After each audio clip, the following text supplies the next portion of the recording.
everyone, this is Teresa from Base 10 Montessori, and today I want to share with you a game that I made up. The actual concept of this game is actually based on a game that I learned when I was an assistant in an AMS Montessori classroom. So the original game is called Race to 1000, and you played that game using the golden bead system. But today I'm going to use that game just a little bit differently. Today we're going to use it to learn how to count money. Now, for those of you who are more artistic than me and who are much better at designing things than me, you might want to make your own templates. But if you just want something that will do the job, something that's really convenient, I'm going to post my templates over on my locals page. So go on over to my locals page and subscribe, and then you can get the downloads for these PDFs that I came up with. Otherwise, feel free to make your own. There's no copyright on this. You can do whatever you want. You can take this idea and go with it as far as you want to go. So let me show you how to play this game. So player one is going to take a die. We're going to roll it. And it says 6. That means I can get 6 pennies.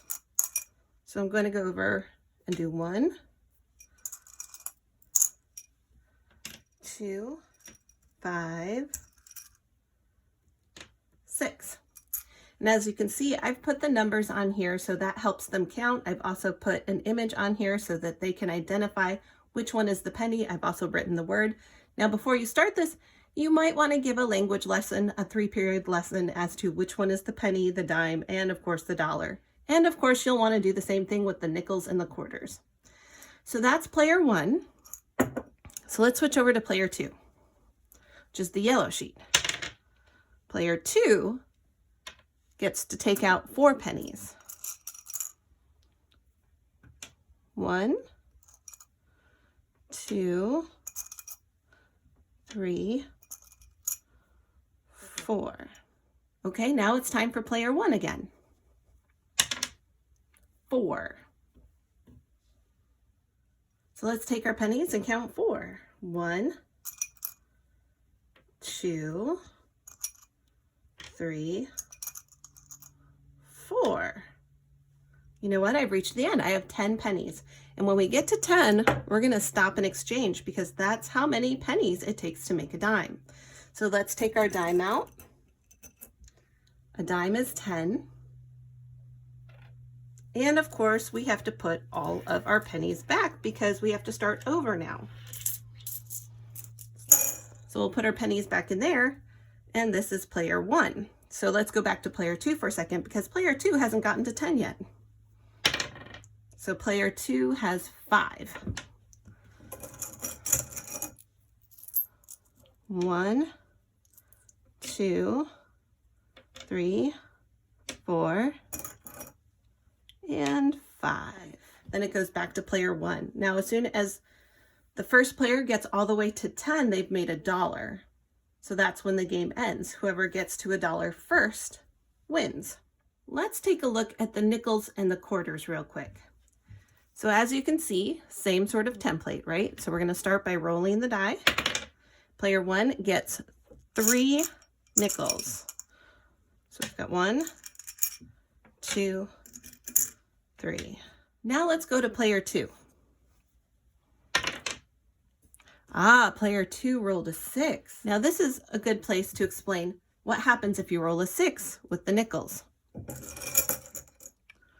1, 2, 3, 4, 5. Uh-oh.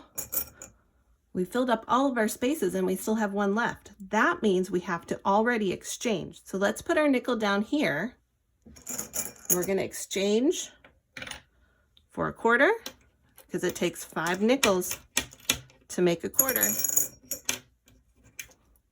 And then we can put this right back up here and we're ready to go to the next turn. So back to player one, right? Player one gets 4.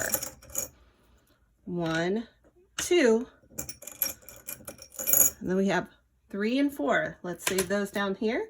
Let's exchange. And we're going to put our nickels back.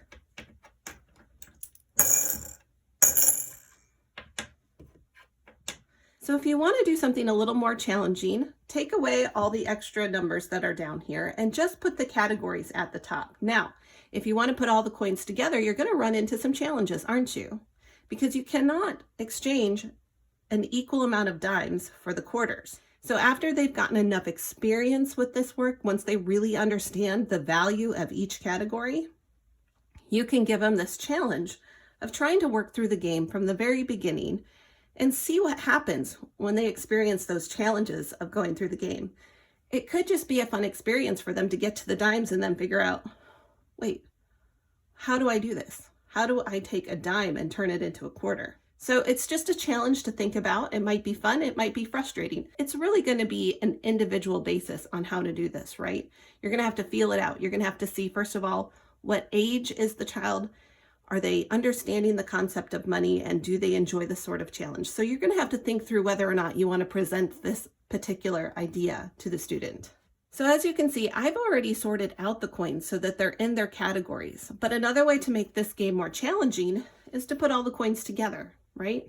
You don't have to have them separated, but that's a really good way to start.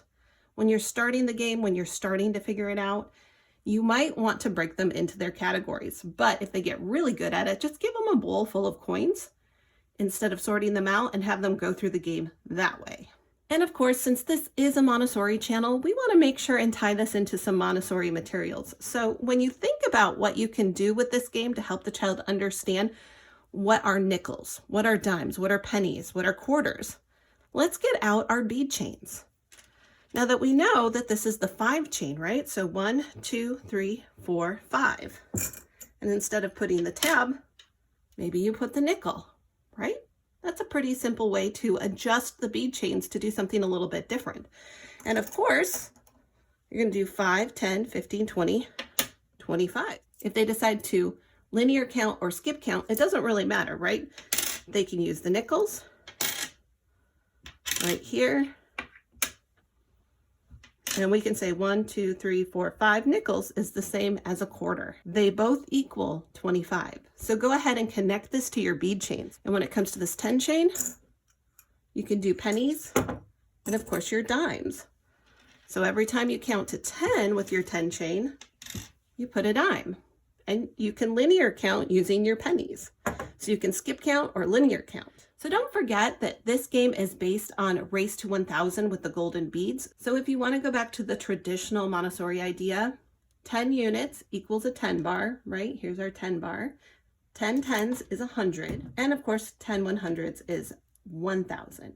So you can play this exact same game with your golden bead system, and it'll actually work better than the coins, right? There's not quite so much exchanging going on. You don't have to switch gears for the 5s and the 10s.